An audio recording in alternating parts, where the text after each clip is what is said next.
Listen, I know why you're here. You're here because you saw Keith Manley in the title from Married at First Sight, and you like, oh girl, this gonna be good. I already know. I already know. But let me hip you the game before we get to the interview. I want to tell you about Skillshare. That's right. You guessed it, because we're partnering with Skillshare.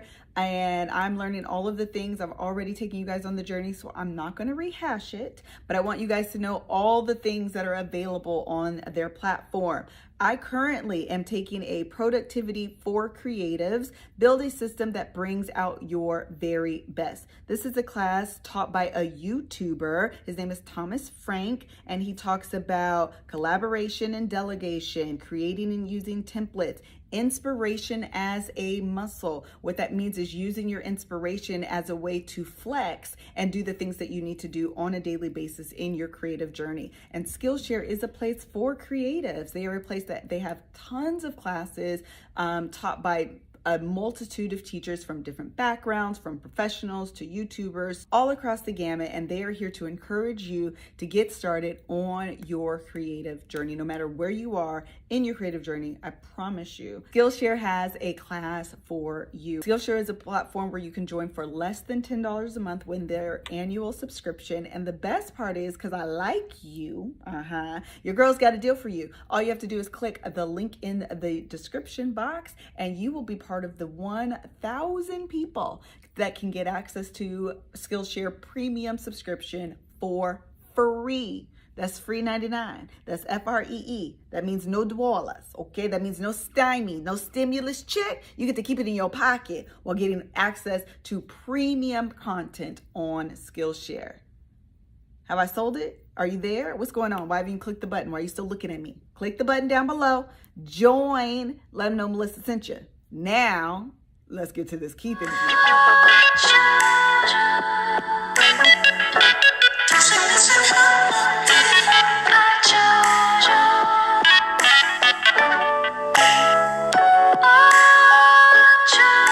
Hello, everybody. Welcome back to the Love Our Podcast. I'm your host, MrsKevOnStage, and I'm joined by my husband and co-host, the Kev on Stage. And couple things.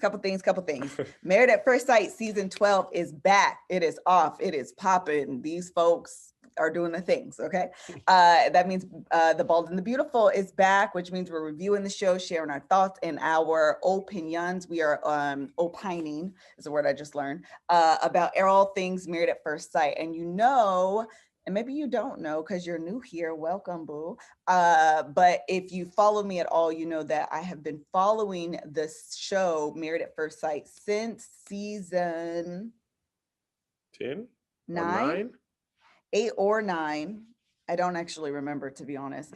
And I absolutely fell in love with that cast as a whole. It was kind of at the beginning of quarantine, to be honest. And I was like, oh my God, what is this show I'd never heard of? You've done 9 seasons already? How is this possible? And I just fell in love with the cast. And so that's how The Bald and the Beautiful started. And then I had Deanna and Greg on. Yep. We've had Iris on. And today, from that same season, it must be season 9 because you're from season 9. It is season. From season 9. So we have Keith Manley here with us. What's up? Everyone's clapping in the studio audience. Thank you for having me. Yeah, we're so excited to have you here with us today. So Keith is from season 9. We're going to start there because clearly Keith is a man of multiple facets and have done things since the show. So we'll start with, you were on season 9 of Married at First Sight. Tell us, chat about your experience. I'm going to just leave it open. Honestly, it fell out of the sky. I don't really understand, or like it still doesn't make a lot of sense to me how things transpired. Just from the fact that, just being on the show in itself. And then, of course, a lot of obstacles on the way. I mean, I would say I had a great experience because I learned a lot about myself through it. So I'm grateful for that. So go ahead. I was just going to say, how did they find, like, how does one like get on the radar for Married at First Sight? Or how did you get on the radar, I guess? I think when they go to a new season, they just decide that, they're going to reach out to whoever's in that city, and, they're going to recruit as well as put out ads all over social media to figure out, who's interested in, participating.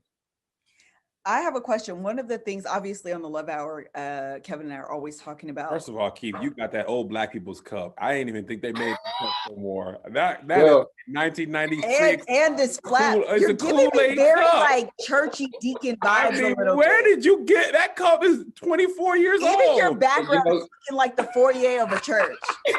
You know something funny? So I'm actually at home. I came home for the weekend to visit my parents. And so I've like stopped everything they're doing for the day. Like I've interrupted their whole Saturday because because we were doing this. So everybody's like kind of left me alone. I feel really bad right now, but they let me live. So this is like, it is like a 24-year-old cup. I remember that cup. That was an after school. Oh, it's hot outside. Kool-Aid cup. I'm sorry. Oh, my I God. the first time I saw that cup. But first of all, when we're off of here, you tell your mama I said, hey, girl. I definitely will. Look, if I say something right now, she's coming here.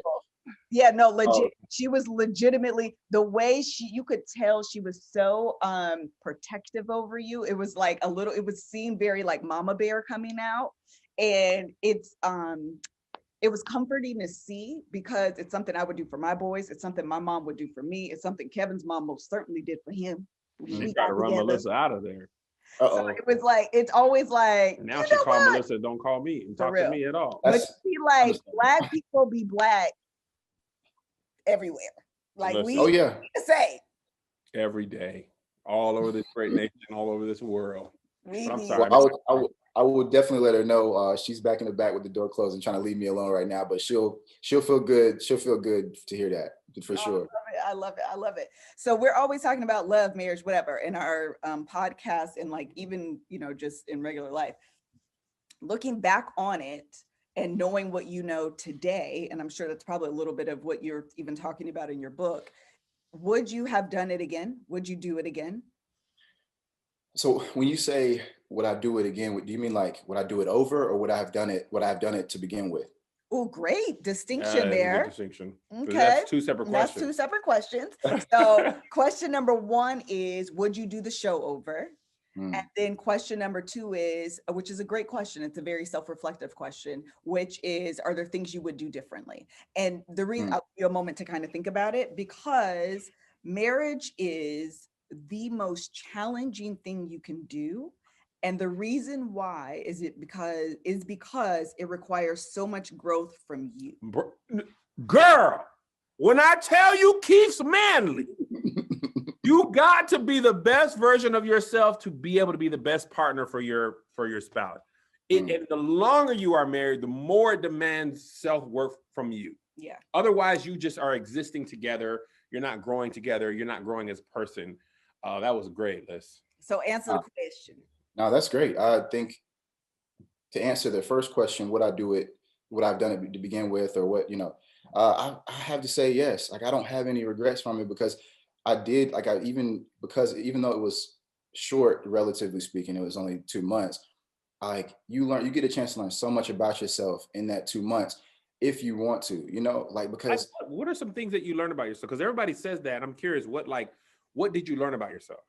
I think for me, the biggest thing that I learned was that I'm going to have, for one, I have more work to do, as far as being a support system, a supporter, as eventually, hopefully a father and a parent, but as a man in general, like I think it requires you to really be tapped into your partner, and transparency is like a huge thing, and I will be honest, I felt like in the moment, I felt like I was being as open and as vulnerable as I could have been, but it's really, really, really difficult when it's somebody that's brand new. Sure. And you want to give the best version of yourself, at the same time, because you don't know this person well enough to know how they're going to respond to certain, aspects of you and stuff.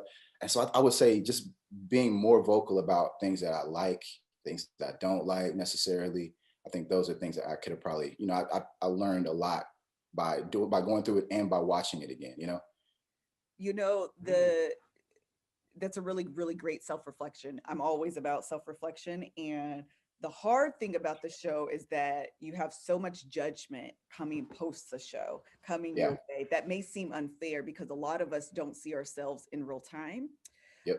The benefit is it's also a learning opportunity. It's a chance to grow. And as you say, look back and be like, you know what? that might be an area of opportunity that I can improve on. Mhm. And from that perspective, it's a huge, it's like you were saying last night, actually, watching or playing football, and then you're sitting down and your coach is like, so what we're going to do is pull up the tape. Yeah. So this is Yep. the play that you just made, and this is where you made. Can we pause there? Because I want you to see your foot. Right. That was wrong. Yeah. And it's like Exactly. immediate, It's like immediate assessment of you as a person in real time. And a lot of times I don't think we are required that of No. ourselves in life. Mm. You don't have to do that.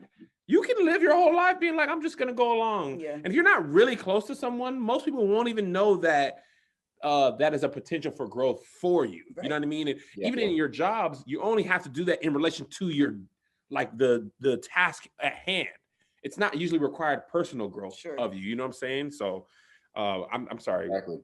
I think no, I think I completely agree. I think that's the biggest thing that I learned the most. I will say I think that's the biggest blessing, and I hate saying that when it comes to what's going on, like as far as the pandemic, but that's the biggest blessing that we could have had, is be able to like have a lot of time, have more time to like sit with ourselves, you know what I'm saying? And like really understand, and like you're alone, you know, you're by yourself a lot of times, and you really just have to like look in the mirror and face yourself. So I think that was a really big blessing for me, number one, because of the pandemic. And also, you know, there was stuff that went on during the show, and like, you know, family stuff that went on during the show that I really hadn't really unpacked yet. So this was all like a good opportunity for me to really like get away from, you know, everything that was going on. So yeah. So what have you, since the show, what have you been doing, and what, you know, personal development things have you been doing? Well, the first thing I started doing was I started journaling every day and reading every day, which is something I really can't say I enjoy reading. I used to growing up, I used to growing up, but like I think my attention span has gotten so short that reading just doesn't do it, or it doesn't do it for me like that, you know. Yeah. But I will say I really kind of like tapped back into my like love for sitting down and kind of getting away from social media and reading a lot. And I would do a lot of journaling. I read that like you can learn, you know, you just journaling is like one of the best things you can do every day. So I try to wake up and journal every day. And it was like the best thing I could have done. Like, and like there's nothing I would have done that would have played a bigger part in like growth and stuff than my journaling. And then, you know, I started writing every day, and I started writing more and more every day. And to the point where it finally turned into like something that wasn't just a journal. It started turning into like chapters about certain topics, whether it was like expanding your comfort zone, which, you know, I had a big example of that with the show, and like getting married to a stranger was like a huge step out of my comfort zone, to things that were going on in my family, and, you know, just different dynamics that way. So it just helped so much. So that was like the biggest thing for sure. So can you go into a little bit more detail in terms of like maybe some of the chapters in your book That was where a you, smooth transition to the book, by the way, Keith. it was, That I was Hey, set him up for the alley-oop. that was hey, I dunked it. Did I dunk it? Did I finish You it? dunked you it, definitely you did. dunked it. You actually hit on the rim a little bit. All right. Hey, how do you do it? Is it this way or is it this way? That's not how you done. Oh, okay, Either could work. okay, I'm here for it. What some of the chapters in the book where you feel like are like, oh, back up, and it can lead maybe to a chapter. Sure. What do you feel like is one of your biggest misconceptions about you, Mm. and one of your biggest like learning lessons? And I'm sure, and maybe I'm wrong, that it will probably tie to something, you know, some reflective moment that you've had that maybe you've even written about. Yeah. I think thinking about misconceptions, I think I feel like I would have asked you what is something that you've thought, or that you had a preconceived notion about, or somebody that you've heard, because I don't really know about any misconceptions. I've heard a lot of things about, you know, I obviously like, you know, my part in the failure of our marriage, but like I try to like steer clear of those things, you know. I'm trying to think about the biggest misconception. Oh, well, I would say, I mean, and I hate to bring it up like this, but, you know, I think the issue of or the topic of virginity, and the fact that that was something that it almost seemed like that was the reason our relationship didn't move forward. Mhm. And I think that's a misconception. I think, you know, of course, it being a television show, that it has to have some kind of basis to go off of and story to go off of when it comes to your relationship. But like, I still to this day don't agree with that that misconception right there, that was the end all be all for our relationship, and that was the only thing it went around, or it involved, was this idea of sex. And I don't agree with that at all. I don't think, and I would hope that Iris didn't feel that way, Yeah. because Okay. there's so much more than that. Okay. So then the question becomes, and again, not to like harp on that, did that teach you at all more about that experience, teach you more about what you're looking for in a future spouse? Definitely, definitely. And that's still something I'm trying to put down, or like I identify. I know there are things that, of course, are things that you compromise with, and I'm not speaking necessarily on your faith or your religious beliefs or anything like that, but just when you're put into a situation like that, when you're with somebody that you've never met before, and you guys are now officially calling each other husband and wife. Y'all are on a island somewhere for your honeymoon, like out of the country. It's my first time being out of the country, so like it was just like this whole like world flip. I think it does help you to identify the things that you would like in a partner, and then some of the things that you may not get along with too well. Yeah. That's good. I Yeah. think that's probably one of the biggest lessons as you go. And I've watched not every season, but a few seasons, and I've gone back and watched a few other ones. I think the biggest lesson, you end up learning a lot about yourself, what you're Yeah. willing to stand for, what you're willing to compromise on, and what you're willing to be like, that's an absolute no. Yeah. Yeah, that's Yeah. a for me. And I think that's really good, because you take those learning lessons into every relationship moving forward, of course, until you're like ready to settle down and do it. But it's easier to say, oh, I think I see a future with you, because Right. you're very clear on those boundaries.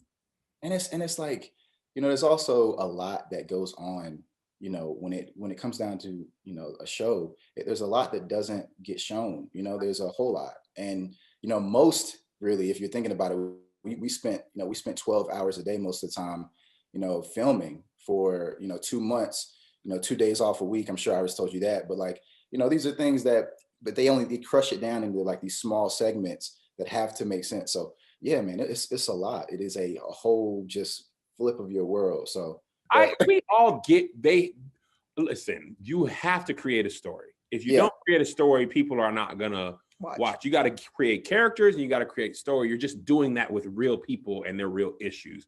That's one of the reasons Melissa and I have been like, we've been pitched a lot. We just be like, man, I can't do it. because you might create a story that's not real, and now it is real.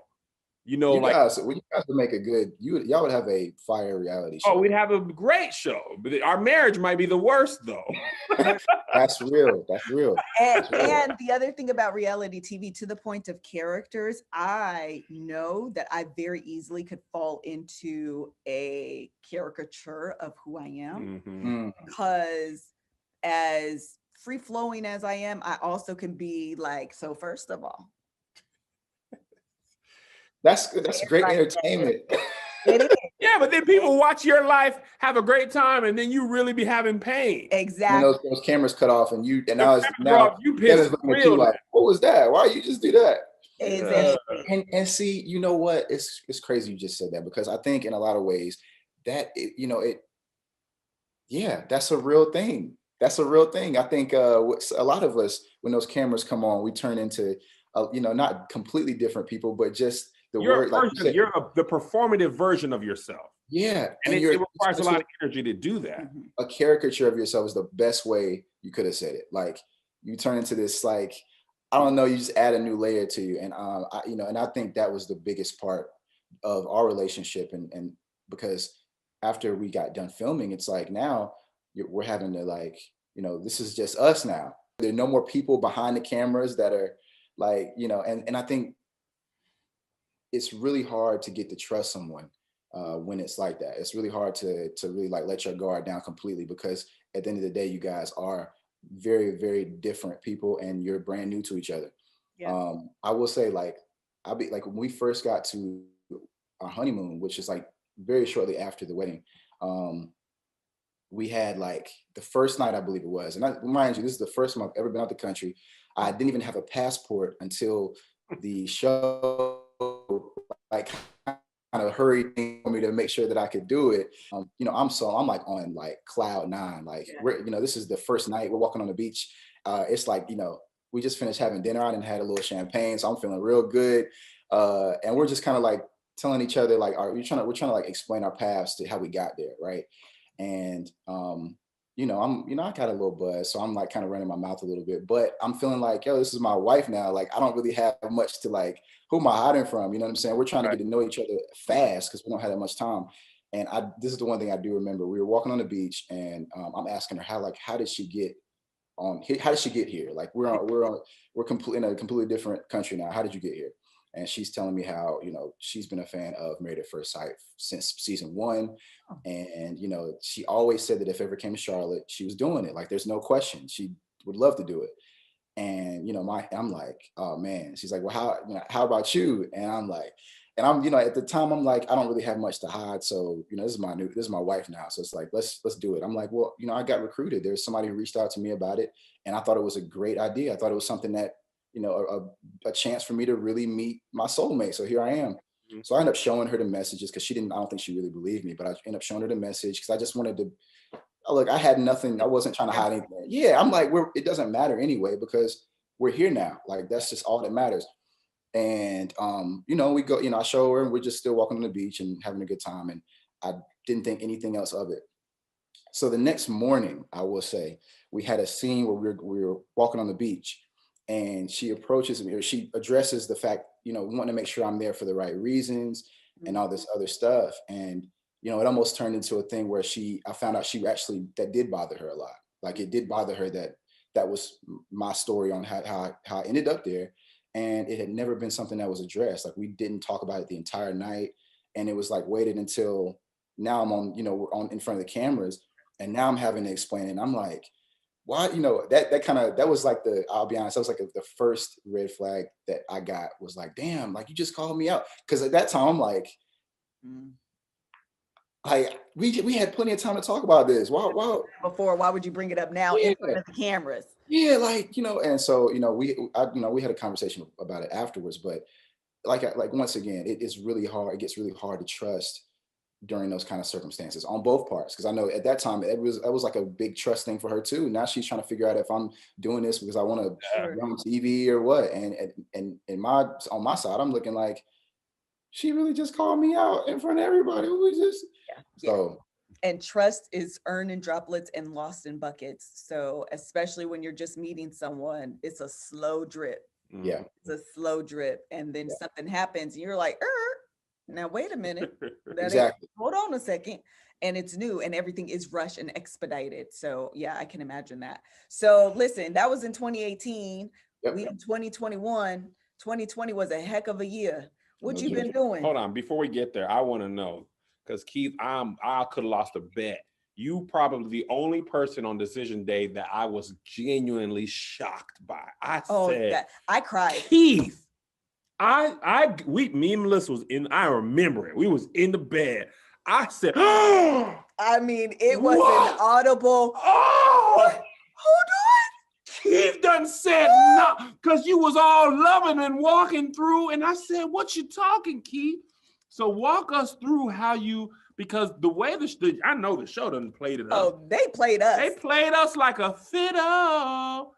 Walk us through what made you make your decision, because I all signs were pointing to a strong yes, or maybe leaning toward yes. Right. It was funny because on set or while we were doing decision day, you could hear like the audible gasp. Yes, like really on set for sure. So that made for a pretty. They didn't know. Nobody had no idea but you. Don't tell us the inner workings of the story of the show. I didn't say that. I wasn't the only one that knew that day. I wasn't the only one that knew. And leave it at that, Keith Manley. I don't want you to get in trouble. It's surprising. I gotta send this to your people anyway to review before we release it. Okay. Listen, I think production people they be on stuff so much they don't be affected by that stuff. So for them to audibly gasp seems surprising. Production didn't know. You know, I didn't discuss any function from a network before, you know, but I will say I wasn't the only one that knew what my decision was going to be that day.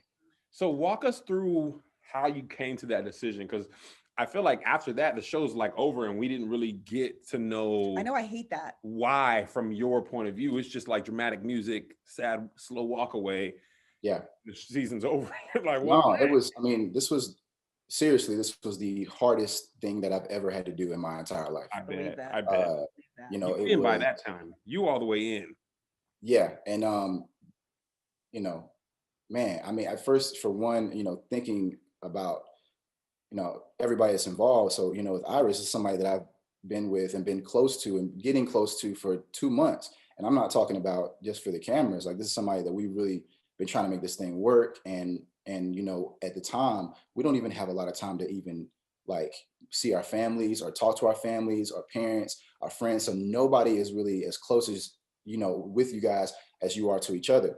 Sure. And so, you know, that was like, you know, that was tough. That was, I mean, and it's still, I can't, I don't think I've ever watched it or anything like that, but it's, and that's a really tough decision. And I just felt like, for my sake, number one, of course, and also for hers, it was the best decision that could have been made, you know? And, you know, and again, I being in all transparency, I had that conversation with her, you know, and you know, because I didn't want it to feel like, like the way I didn't want it to feel like it looked. You know what I'm saying? And because it's like, that's, you know, it was way deeper than just a television show or, you know, something like that. This is somebody that, you know, we're two people and this is like a, you know, this is a girl, it's a woman. So like, you know, I respect her more than that, you know? And so, yeah, it was like I said, it was the hardest decision that I've ever had to make, for sure. I have a question. I respect, and maybe we can edit this out. You can tell me how you feel about the episode afterward, because some people have regrets. I respect that you told her. I respect that. Thank you. Because it didn't look like you had told her. And if we're gonna go back to misconceptions, I was mad at you, Keith Manley. I understand. Listen, this is my truth now. I watched this show and I said, this man strung this woman along, had her heart pulled. You knew this woman was in love with you. You're going to break her heart on this national television for all these doggone people. You're going to do this girl like that? I'll fight you myself. I don't know you. I don't know her. But I'm about to fight you. Well, I think for me... And I still love your mama. I was more like... I feel like you portrayed especially for a Black man, you portrayed a kindness throughout that process and patience that I don't think Black men get credit for a lot. And I was like, that's what see, man, we be out here. It don't always be about what the media portrays us. And I don't even think your decision, I understand that it wasn't about, you know, virginity on that. I can get that completely. But I was surprised because you had been so patient and understanding. Because I watched the show, I was like, girl, now come on, Iris. Now enough. You talking about quarters and stuff. We trying to do stuff. You know what I'm saying? We trying to do a little Leave something. Iris alone. I love Iris. But I mean, I was like, if I were Keith, I'd been like, come on now. So it was that's why I was surprised, because you had walked through the thing. I wanted to ask you this before. Wait, he didn't answer. Well, it's like, it's just, first of all, I appreciate you saying that, Kev. Thank you for that. And it's like, you know, you have so little time to really get to know this person that you have to, like, the small things have to be like the big things for that time being, you know, for that time period, right? Yeah. So like, even going back to like the honeymoon where I lose the ring, right? And it just turned into this like huge deal, you know, like, and you know, and it wasn't like I threw it or I was upset. It just was something that ended up being lost because I was trying to do the right thing and have it on my necklace. And then afterwards I took it off and it fell behind me and it just turned into this thing. And I just got so embarrassed at the time. Like, I was really mad at her. I couldn't have shown it, but I was like really upset because it just turned into this huge ordeal at the time, you know. And then, you know, even stuff like the going to my apartment for the first time, the condom box, right? Like, these are things that are very small in the grand scheme of it all, you know, but like, these are things that have to be on television. And I really wasn't that comfortable like talking about those things at the time. like the nymphomaniac comment. Like, I'm just like, yo, we could do this somewhere else. We don't have to do this right now. I get that. But those are the things that I have to like pay attention to, because this is serious, man. Like, this is way deeper than a doggone television show. Like, this is about to be my wife forever. So yeah, but once again, the show doesn't show everything. And, I'm grateful for the opportunity. I'm grateful to be able to like learn so much about myself in such an extreme, circumstance. So I can't complain about it at all. There's no complaints whatsoever. I got a question before we go into the Melissa's question that I interrupted the last time I interrupted her. This is my next interrupting question, probably my last one, but also probably not. I know it starts off as a TV show, and especially, I mean, I know it is a TV show, and it starts off probably heavy shooting early, like the wedding and then the honeymoon is like, they're probably in your face all the time. Mm-hmm. Then you go back to your city, they're in your face less of the time and less of the time.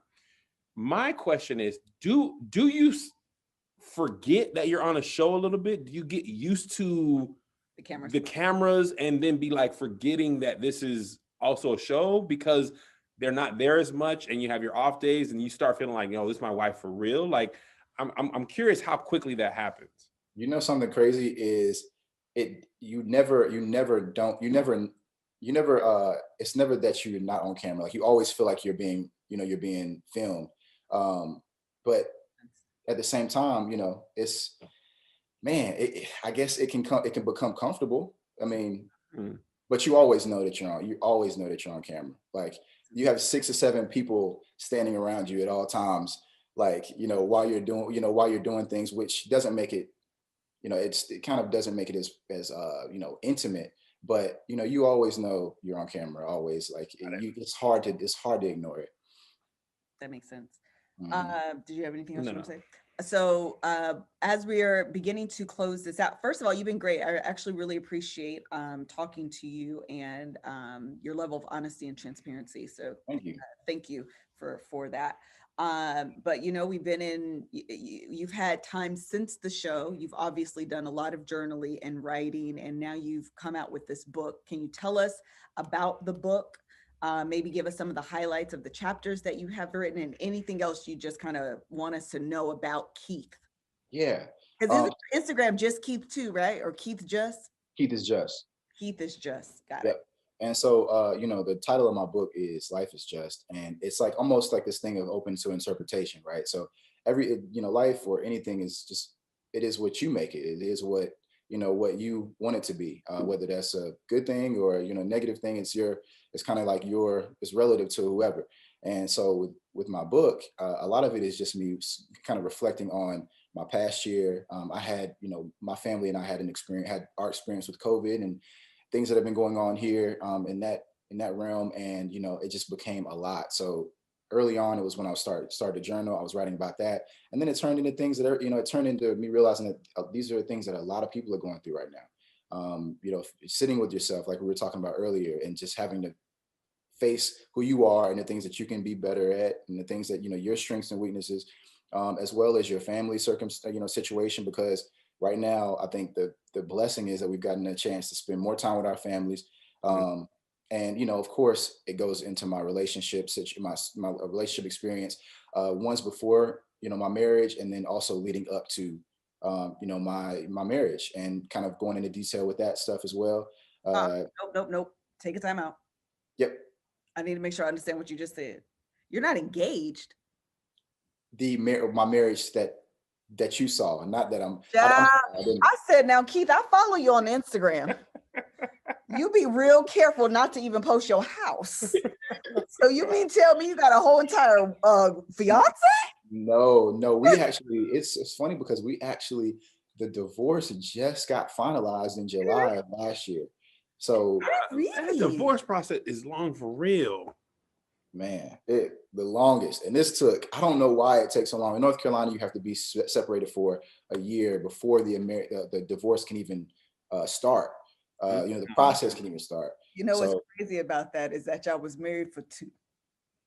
And then you have to actually stay married together. And then you have to actually stay married for a year for a marriage that lasted 2. That's crazy to me. Never in my life would I've ever thought that I was going to be a 29-year-old divorced man. That is the craziest thing for me to even have to like realize in my head, but such is life.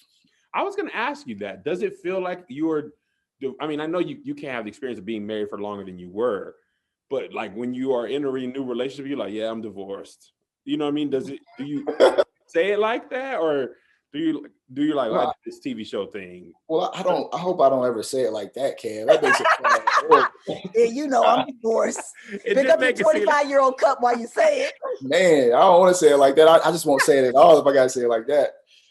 It did sound way sadder like that. Pick up your cigar too. You know, I'm divorced. You could just spare $1 or $2. Why you gotta be poor? Why you got this old man's voice? Well, hopefully it'll come up like, you know, whenever I'm like dating and like we can be outside again, and maybe it'll come up in like a funny, you know, like, well, have you ever been married? You got kids? I'm like, well, funny story. Funny story. Yeah, it'll come up like one of those things. Got it. Okay. I've thought this through, obviously. Listen, you have to, because it's going to be very interesting once the world opens back up and you're back on the dating scene. And, you know, especially if people know the story and what's going on, that's one thing. But if people have no idea, I had no idea Married at First Sight was a show until quarantine. And then you're dating this, and you did what now? And what happened? And wait, say it one more time. Man. So what? Like, I can imagine that's going to be quite interesting. I agree. Hopefully I have my plan together before that happens. I'll have it figured out. But yeah, it's still hard for me to believe. Really, it is like the craziest thing, waking up and it's like, damn, that really happened. And now, like, really it's hard to really fathom sometimes, honestly. Oh, I love it. Okay, so one more time, tell us about this book now. Don't get us off track, Kevin Fredericks. Sorry. Yeah, so it's really just kind of reflecting on, you know, what led up to, you know, me eventually getting married at first sight.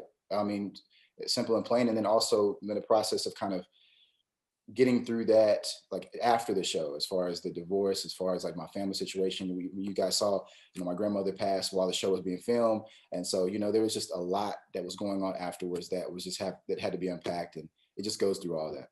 Oh, nice. Okay. Where can they get the book? Great. Amazon. It's on Amazon, and it is called Life is Just. It's called Life is Just. Okay, I love it. Anything else you wanted to add? No, I had a great time. The braids look good, man. Hey, man, thank you. You're a little nappy right now, but it's they holding up. They holding up okay.